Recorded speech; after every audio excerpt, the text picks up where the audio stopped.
Hello and welcome to the News9 Plus show on the world's first news and current affairs OTT platform, News9 Plus. A tall, bearded suicide bomber walked into a government building in Kabul yesterday. He set off an alarm at the door-frame metal detector. This bomber explained this alarm as being a steel rod implanted in his body. The man in reality was wearing a suicide vest packed with explosives. This bomber triggered off this vest sometime later, and one of his targets was Khalil Haqqani, an influential member of the Haqqani network. Now, suicide bombings are not new to the Haqqanis. For decades, they've used these suicide bombers to attack targets inside Afghanistan. In 2008, a Haqqani network suicide bomber killed 58 people at the Indian embassy in Kabul. Also killed in the explosion were India's defense attaché, Brigadier Ravi Mehta, an IFS officer V.V. Rao, and two ITBP police officers, Ajay Pathania and Roop Singh. But in 2024, the Haqqanis have been in the government headed by the Taliban for 3 years now. Khalil Haqqani's nephew, Sirajuddin Haqqani, in fact, leads the network and is the interior minister in Afghanistan. But who is gunning for the Haqqanis, really? Because he is the first major figure to be assassinated in the 3 years since the Taliban took power in Kabul. Is there a civil war brewing inside Afghanistan right now? Joining me to discuss this are Imtiaz Gul, author and senior journalist live from Islamabad, Ashok Behuria from the Manohar Parrikar IDSA, he's an AFPAC specialist, and in the studio I have with me my colleague Aditya Raj Kaul. Gentlemen, welcome to the News9 Plus show. Aditya, I have to start by asking you this. The Haqqanis, the pioneers of suicide bombing, are under attack themselves. Is the shoe on the other foot now in Afghanistan? Well, if you live by the gun, you die by the gun. Right. And Or in this case, the suicide bomber. In this case, the suicide bombing. I mean, the Haqqanis have been responsible for the same kind of suicide bombing for years and years all across Afghanistan. Right. I mean, one thing that has changed significantly ever since the Taliban really took over is the reduction in the number of suicide bombing that has happened in Afghanistan, especially in Kabul. Yes. I mean, I remember a lot of cases where suicide bombings and attacks have happened targeting the Indian missions as well, not just the Indian embassy in Kabul, but our missions in Mazar-e-Sharif, in Kandahar, in Herat, and other places. And this time around, it's Khalil Haqqani, the uncle of Sirajuddin Haqqani. And imagine, Sirajuddin Haqqani is not only till very recently the most wanted man on earth, but also someone who is the interior minister right now. So he is the man in charge. He is the man in command for the security. And he perhaps will have to ask questions to himself and his ministry as to what really triggered this. But there are rebel factions. There is division within the Taliban as well. And there are other groups like the Al-Qaeda, and in this particular case, a faction of the ISIS, which has claimed responsibility. Now, in Paktia province, the funeral has been taking place for the last few hours, and we've seen massive levels of security. It's almost similar to Syria, where there are various rebel groups, and the new group, the HTS, is being dubbed as the Kandahar version of the Taliban. And is that so? Well, one has to dwell further. But, these are tactics that have been used by the Haqqani family for a very long time. And it's only plausible, and, it's only going to happen more frequently now. And, perhaps there are other factors as well, or other powers which are responsible for attacking the Haqqanis. Other factors, other powers responsible for attacking the Haqqanis. And an interesting point there, Aditya, the fact that the onus of this blast now rests with the interior minister, who is Sirajuddin Haqqani, possibly one of the most powerful members in the Afghan government headed by the Taliban. But Imtiaz Gul, explain to us if you believe there is actually a faction fight going on in the Taliban right now. There are various factions of the Taliban. We've heard of the Quetta Shura, the Kandahari Shura, and now, of course, the very powerful Haqqani network. As Aditya was mentioning, is this like Afghanistan heading towards a Syria kind of situation with all these rival groups now starting to fight among themselves? Well, I think your introduction basically betrays a certain level of confusion. Kandahari Shura or Quetta Shura or all these things I would say, based on our experience, there is no factional fighting going on within Afghanistan. There are Right. differences, of course. Right. Haqqanis are from the east. Yes. They occupy a greater area. They maintain a very big force, fighting force. They occupy important ministries, whereas Kandahar, it's a very minuscule, small group. Yes. But the authority over Afghanistan rests with that small group, with the Amirul Mominin, Yes. as you call it, Hibatullah Akhundzada, Right. calling the shots. So there is no factional fighting. However, there are still proxies out there, proxies Right. for outside forces, and that proxy is the ISKP. Right. The Islamic State of Khorasan province. They have claimed responsibility for this attack, and coincidentally, or really not coincidentally, Amaq is the website, the portal that basically releases information on what the IS or ISKP or Daesh Yes. is doing across the world. And on this website, they have released the picture Right. of the suicide bomber. Yes. So that basically dispels, denies the all this speculation about the factional fighting within the Taliban. They remain, I think, a very much united group. Right. They realize that only by sticking together Yes. will they be able to lord over this country. Right. They remain a united group. But, quick follow-on question to you, Imtiaz Gul. You mentioned there were proxy actors. ISIS-KP, you believe, is a proxy for some external forces? Or is it a completely indigenous movement? Well, if not a proxy for somebody else, then what would be the objective of these people? There's a very small, a couple of thousand at most, people fighting to take control of Afghanistan. Right. Not really fighting for taking control, but they have been out there. They in the 2018, 19, Yes. 2021, they basically carried out a number of attacks.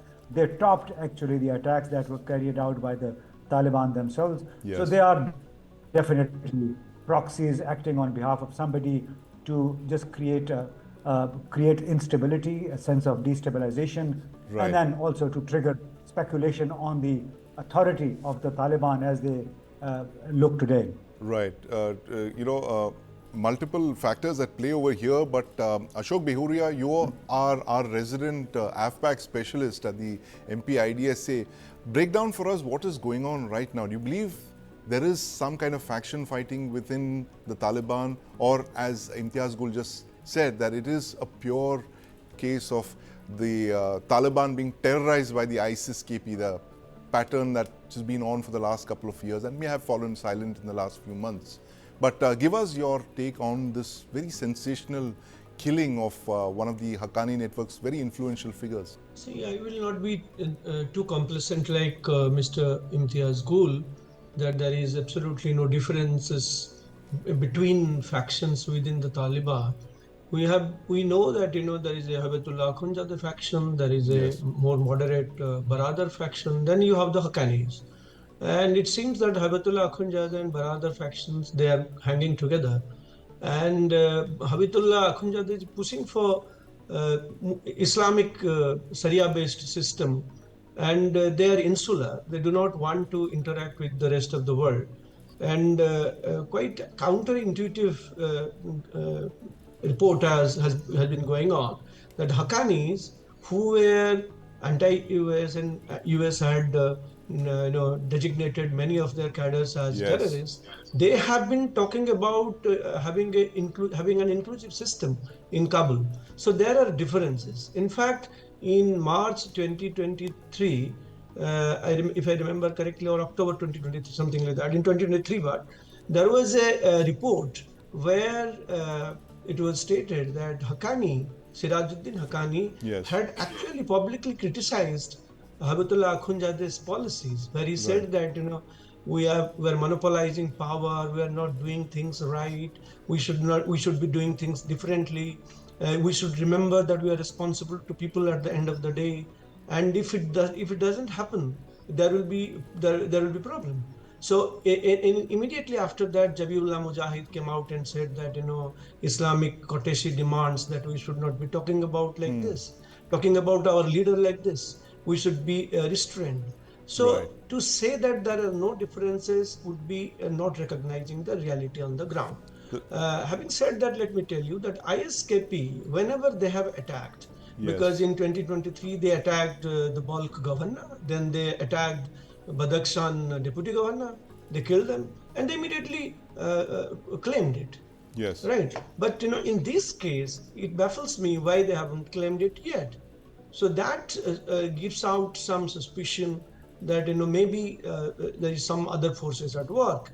Right. And let me tell you that this is not the first lapse Right. under Sirajuddin Haqqani's watch. Ali was killed, in Sirpur, which is very close to the capital. So in that sense, there have been lapses, and the reports that come out say that the guy who had a bandaged hand, and within the bandage they had concealed this thing, and this guy was pretending to be a refugee and Yes. seeking government help, Taliban help. Right. So in that sense, I would say whatever that the issue is, we must recognize that there could be some infighting going on as well. But what is more interesting is the case that what Mr. Gould said, the proxies are doing it. Yes. I would say that there is a competitive radicalism at work. Right. Like Taliban were hanging on to an emirate in Afghanistan, Yes. and now ISIS are saying that we have to take it to a global level. Right, So that is the right. ideological difference which is driving them. Right. Simply by saying that, because last year something happened where, a group from, not last year, this year, a group from Balochistan, they went into Afghanistan and killed some people in some directorate. And immediately the Taliban had stated that it is the handiwork of Pakistan. So Right. the point I'm making is that the reality there is much more complex than Yes. perhaps we would fathom. I will stop by pointing out another interesting reality which has come to my notice. That is, the curious relationship that Haqqanis have Yes. with both TTP and ISKP Right. and Al Qaeda. So it is an interesting case to conduct your research on. So they have not only relationship with Al Qaeda, Yes. they also have some kind of link with ISKP and TTP. Right. And in spite of it, given the kind of relationship that Haqqanis have with Pakistan, it is interesting to see that neither the Haqqanis nor Akhundzade have been able to contain TTP.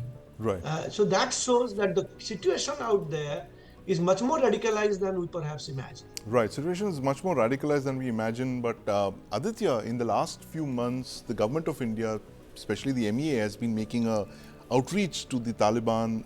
We've had key MEA officials going there and meeting them. The Haqqanis are no friends of India, and I think they've made that very clear in the past. How would India perceive this attack on the Haqqani network, given the fact that this is one part of the Taliban government that we're very uncomfortable with, given the past history of attacks against Indian mission in Afghanistan? Sandeep, on a lighter note, I would have imagined that Pakistanis would have much more understanding of the way the Haqqanis really operate. Haqqanis being the state guests of Pakistan for a very long time Right. before they really took over. But clearly, no. I mean, in the recent years, the Pakistanis and the Haqqanis Yes. especially have grown far, far away from Right. each other. So your question is very interesting, how India, instead Yes. of Pakistan, has been inching closer over the last few months and especially last couple of years. In fact, JP Singh, who is the Joint Secretary PI, Yes. and he handles the ministry and of course the office of Minister Jaishankar, is the man who is looking at the relationship with Taliban. Right. And there have been various engagements that have been happening. In fact, last month alone, JP Singh was there in Kabul meeting Yes. representatives of the Taliban emirate. So this clearly indicates that strategic rebalancing is happening. Right. India has grown much more closer to Taliban, and this is not just because New Delhi is recalibrating things. Yes. It's also the Taliban which realizes the economic value Right. a relationship with New Delhi will be, instead of having being the B team, so-called Right. B team of Pakistan, which Pakistan had dreamt of or Yes. imagined. Right. So as of now, I believe that this relationship will continue at this same pace. We will not have New Delhi officially recognizing Taliban. That was or the going to be my Taliban next government. question. If they're Yeah, going to that's clearly officially not going to happen Right. because of various reasons, obvious reasons. But this relationship of India giving humanitarian aid, Yes. aiding the people of Afghanistan, which traditionally India has done for decades together, Yes. that will continue. But security remains a very important challenge. Security and of Indian diplomats and Indian not just personnel. Indian diplomats, I mean security as a whole in Afghanistan, Right. because you would remember, Sandeep, that in 2021 when Taliban took over, Yes. one of the subjects of interest Yes. was that how the security would be managed, because just when the exit of the US troops was happening, there was a massive bomb blast that took place outside the Hamid Karzai airport. Yes. And while we were trying to rescue our diplomats and the last remaining Indian citizens and minority Hindus and Sikhs, there was a massive security concern, and there have been chatter within the Indian National Security, Secretariat as well, right. as to how things will be taken forward. I should tell you that there is an Indian embassy there, which is Yes. functional. Yes. There are some Indian diplomats and security But it's a officers. skeletal presence. It's a skeletal, but nonetheless, Yes. there are Indian boots on ground. I mean, Right. the diplomatic boots. Yes. So we'll have to wait and watch and monitor things closely. But I am pretty much confident that India's relationship with the Taliban is Right. only growing further Right. in months ahead.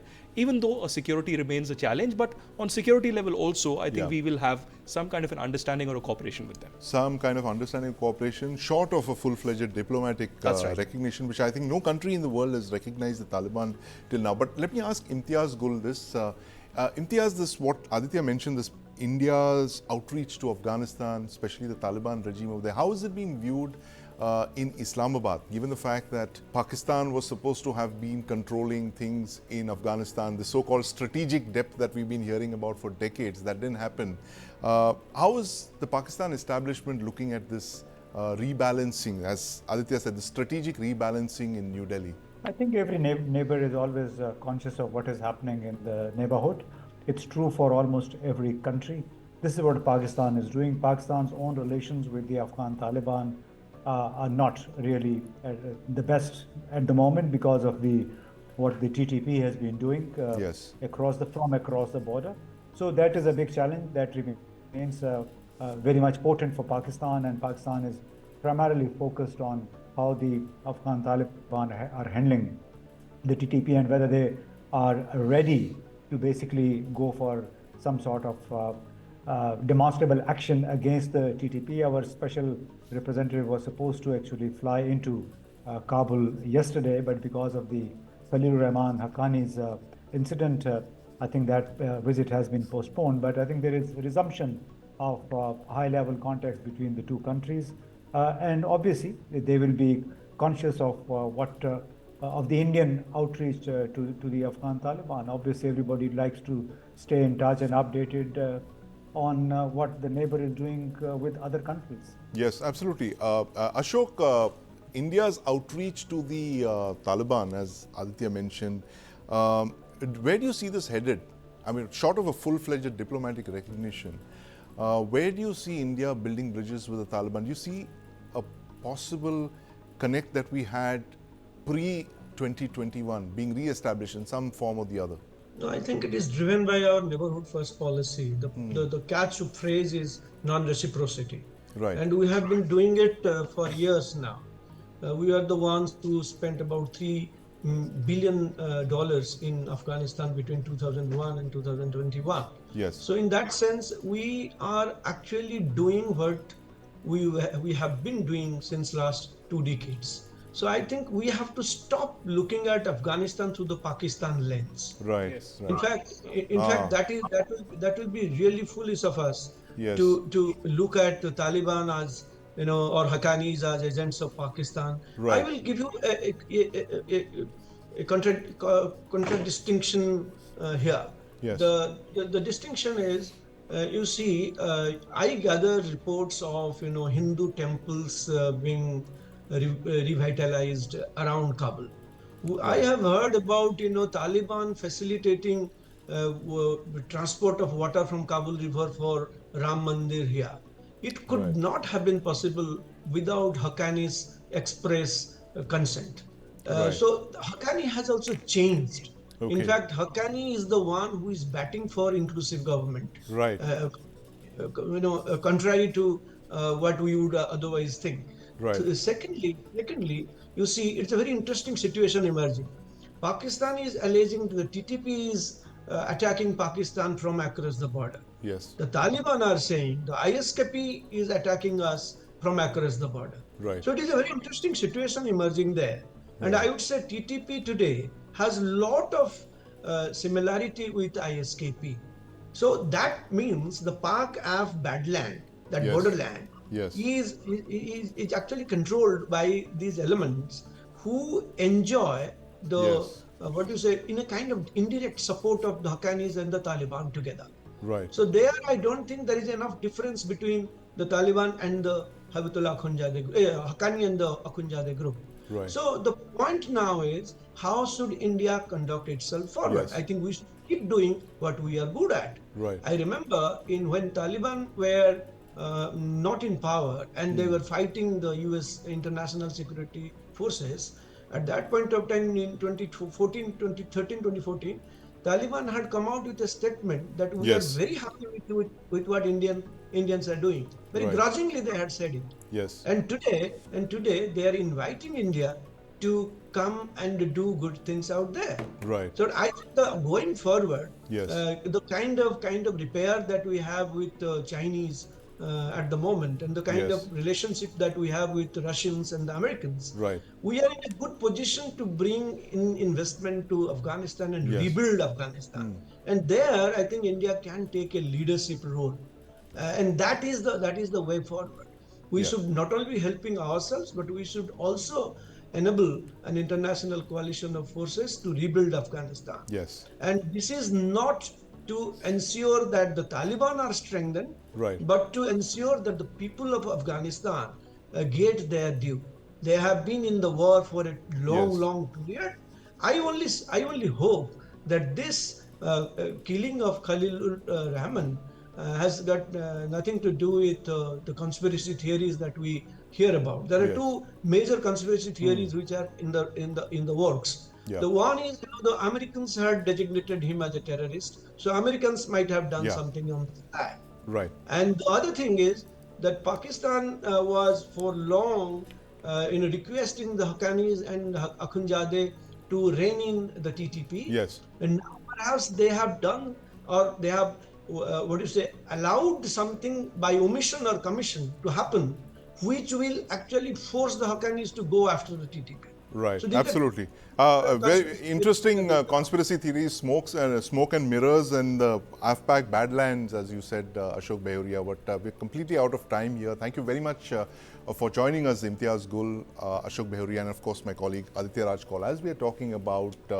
the leopards changing their spots in Syria, the HTS and Golani coming to power over there. Let's not take our eyes off the original leopards, and the debate about leopards changing their spots actually began in Afghanistan a couple of years back when the Taliban took power, and now there seems to be a very interesting state of play there in Afghanistan, a country that we can't afford to ignore because it's right in our backyard. But that's a story we've been tracking in News9 for very long.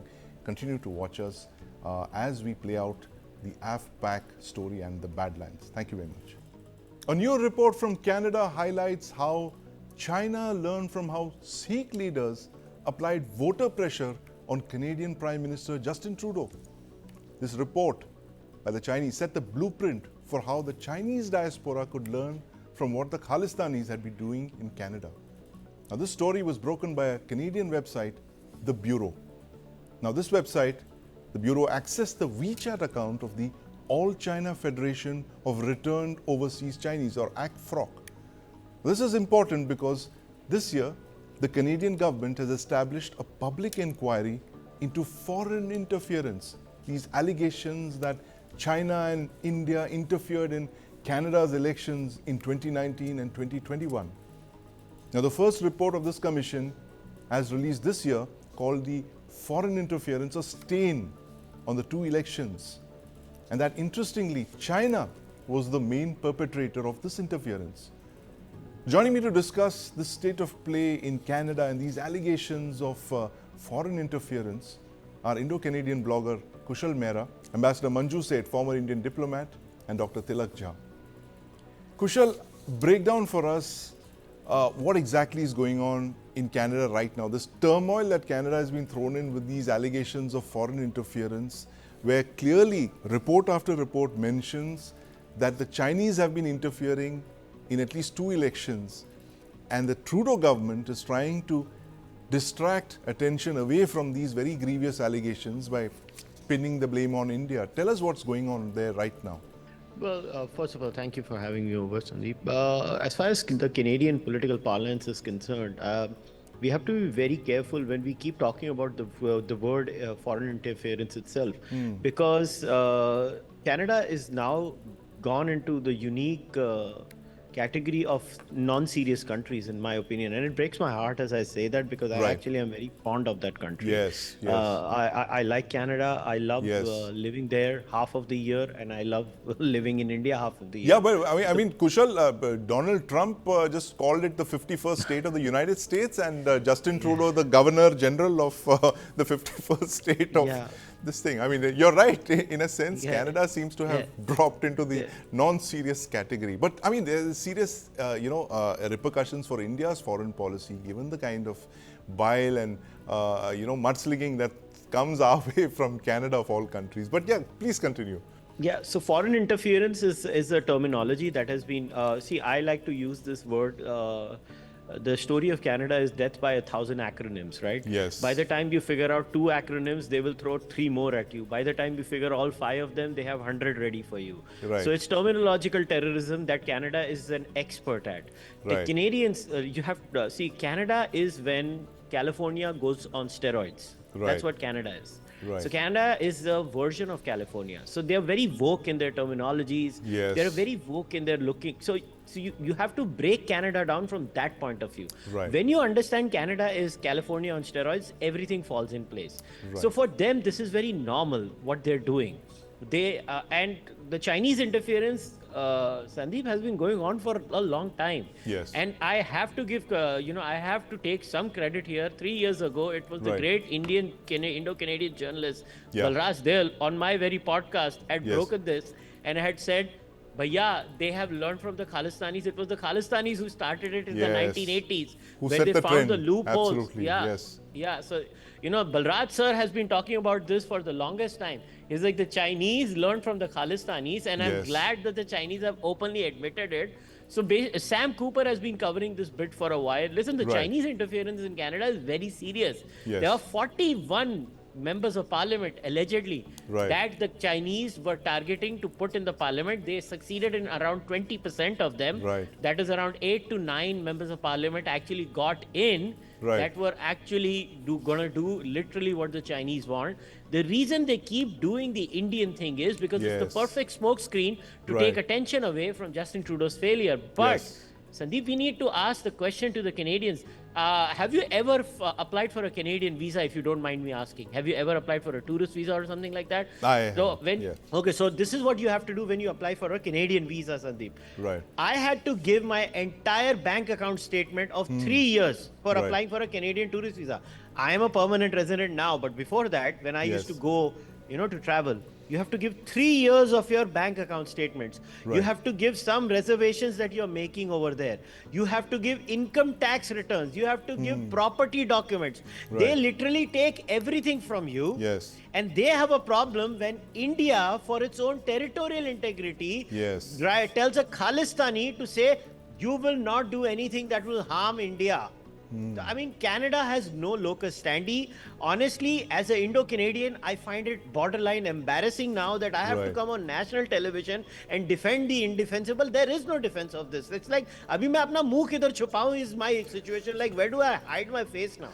Right, absolutely. And we were on the show, we had a former Punjab police officer on the show yesterday who's been repeatedly denied a visa by the Canadian authorities because he had served in the Punjab police, and they say that they were responsible for human rights violations, and you were, posted in certain parts of Punjab which were disturbed areas, and therefore we deny you the visa. And he was going there for a golf tournament or something like that, so it's amazing. And now when India does the same, we just ask visa applicants to say that you don't support the cause of Canada, where Khalistan, the Canadians start crying foul. which is what the story in the Canadian media very recently said. But Ambassador Manju said, very interesting state of play here with Canada facing very grievous charges of foreign interference. The Chinese have been interfering big time, as Kushal is someone who's been tracking the story for a long time. But the blame always gets put on India. Is Justin Trudeau trying to divert attention from his failings onto India? There's repeated number of attacks on India, that India is trying to manipulate things, foreign interference, assassinating so-called members of, a peace-loving Khalistani terrorists who've taken shelter in Canada. Ambassador said. Yeah, absolutely. You put it very well. The peace-loving terrorists who are who have shelter, have been given shelter and protection in Canada. I think yes, it is. It looks very much like he's trying to divert attention from the real issues that are there, right, and the failings and the economic hardship that people are facing, and he is trying, for whatever reason, I think it's under the influence of these supporters. So-called Khalistani supporters, on which his party has been dependent for quite some time to remain in the government, whether from inside or outside.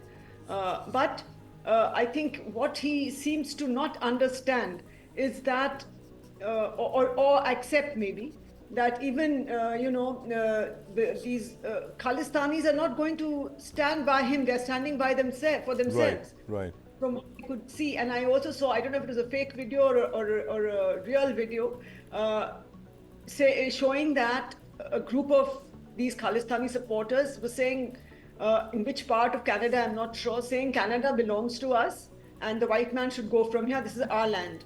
Right. And so something to that effect. So that was something which, I don't know if it's fake or not, but it's something which, if he wants to support them so much, then I think he should let them stay there. He's only letting them stay, but to have their own enclave or something there. Kushal has a point, Ambassador.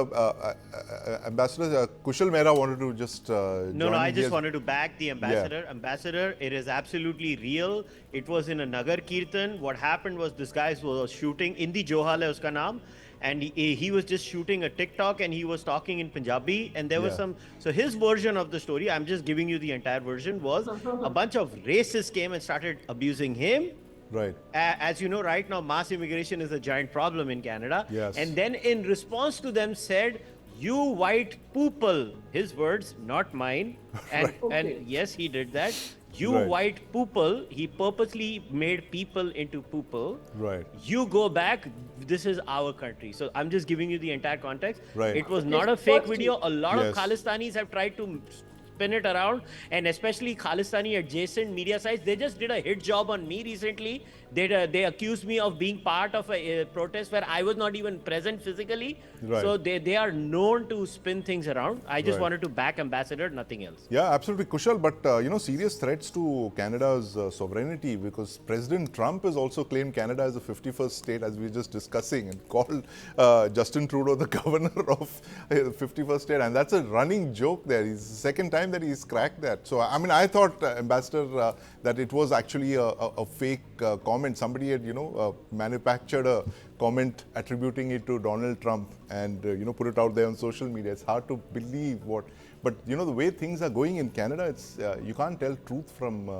fiction. But Tilak Jha, this point that Kushal made, and of course Ambassador said as well, the fact that Canada seems to be pointing away from its own failings, the so-called foreign interference, which is very grievous.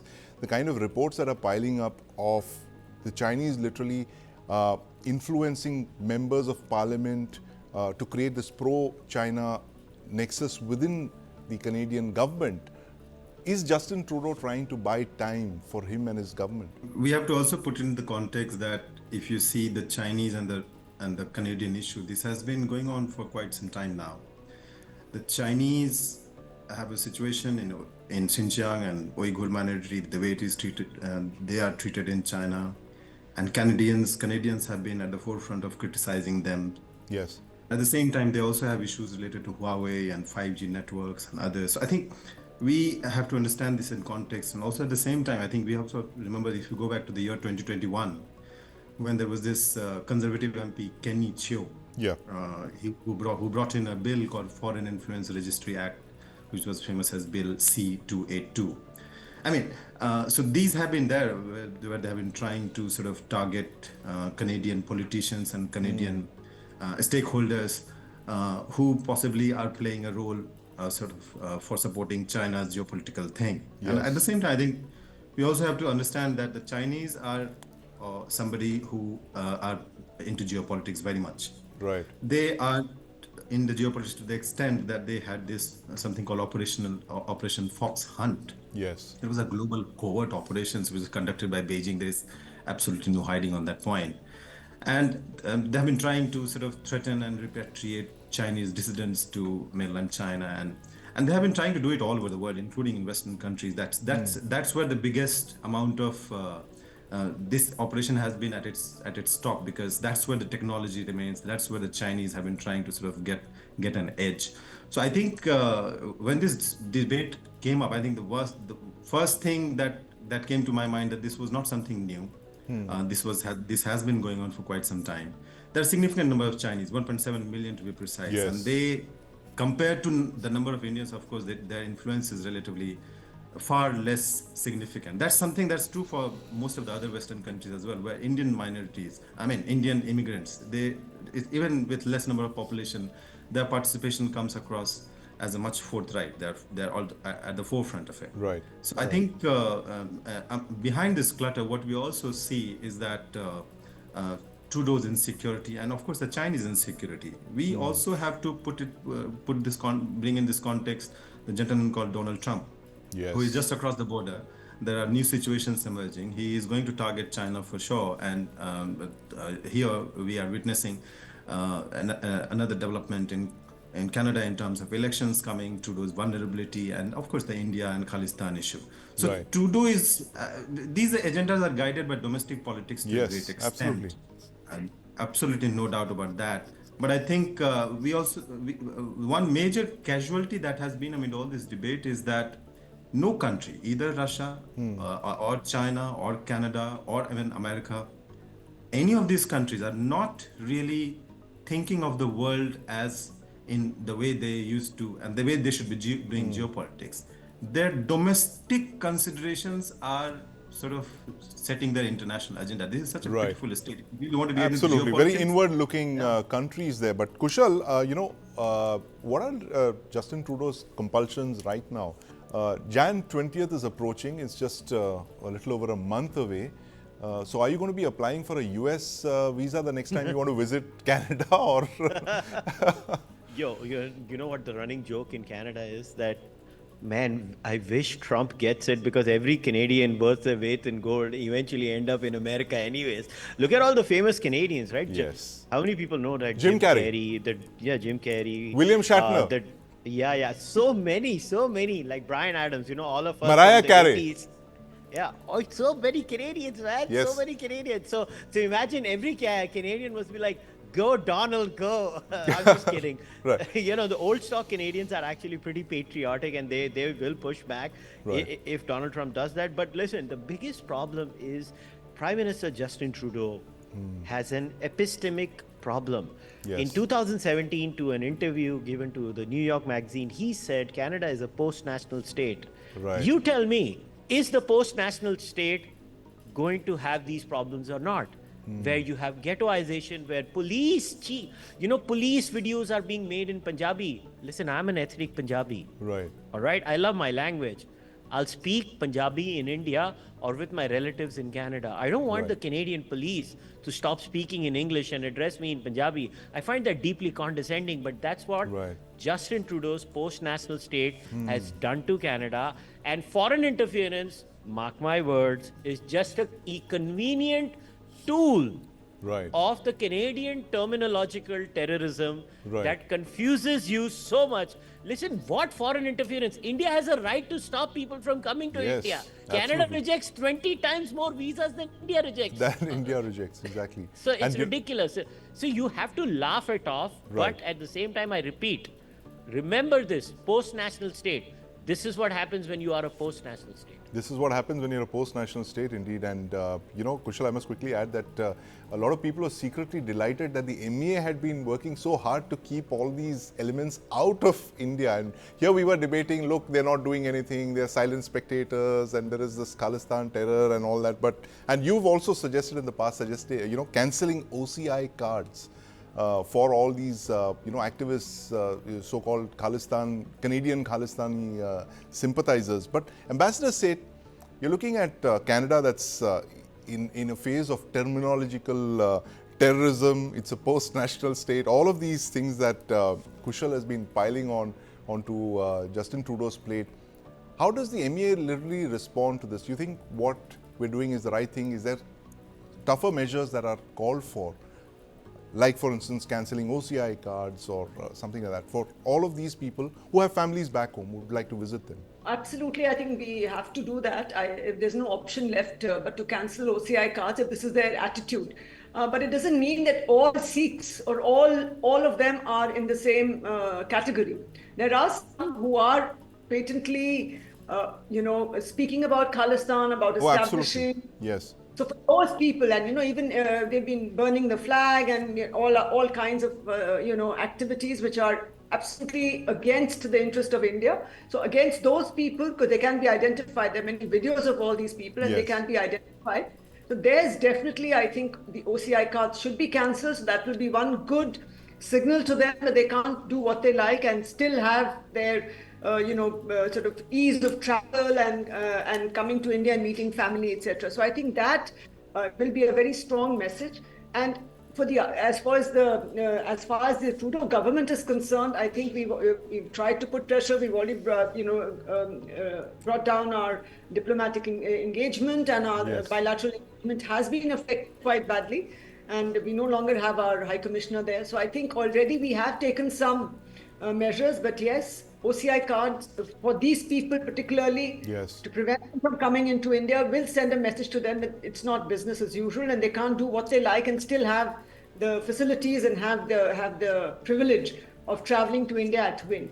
So I think they will get that message if we do that. But that is a call that the government has to take. But I think it would be a good message and a good signal to these elements who really should understand that they cannot get away with this kind of rhetoric and this kind of terror-related not jingoism, it's a kind of separatist talk that they're constantly indulging in India activity that they're constantly talking about. Right. So I think it's a clear message to them. And but Kushal, the government of India has not been cancelling any OCI cards yet, but that is an option that is on the table at some point. Not just cancellation of OCI cards, it has to now start asking legit questions from the Canadian government as far as trade policy is concerned.